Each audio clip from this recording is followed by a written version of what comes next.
এই যে আমরা এখন দুনিয়াবিমুখী হয়ে আছি, আখিরাত যে ভুলে যাচ্ছি।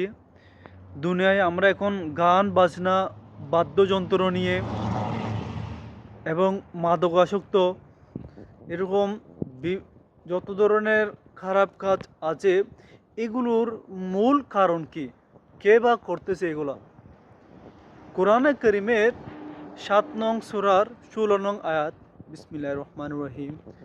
قال فبما أغويتني لأقعدن لهم صراطك المستقيم। শয়তান বলল, যাদের কারণে আমাকে ভ্রষ্ট করলে তাদেরকেও আমি আল্লাহর সে আল্লাহকে বলতেছেন যে আমিও তাদেরকে ভ্রষ্ট করার জন্য উত পেতে বসে থাকবো।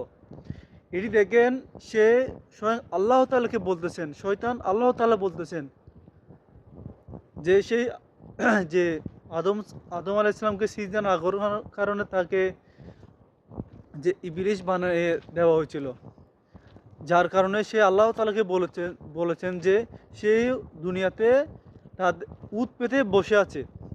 এই যে দেখেন, আমরা বুঝে গেছি যে আসলে এই যে আমরা মূল কারণ কি, এই শয়তান যে উত পেতে বসে আছে এটির প্রমাণ। আর এটির মাধ্যমে আল্লাহ তাআলাও আমাদেরকে পরীক্ষা করতেছেন যে আমরা কাকে প্রাধান্য দিচ্ছি।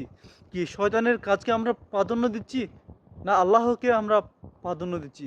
আর আমরা যদি শয়তানকে প্রাধান্য দিয়ে থাকি তাহলে আমাদের জন্য দুনিয়া, আর আল্লাহকে যদি আমরা প্রাধান্য দিয়ে থাকি দুনো জাহান আমাদের জন্য কামিয়াবি হাসিল করতে পারবো।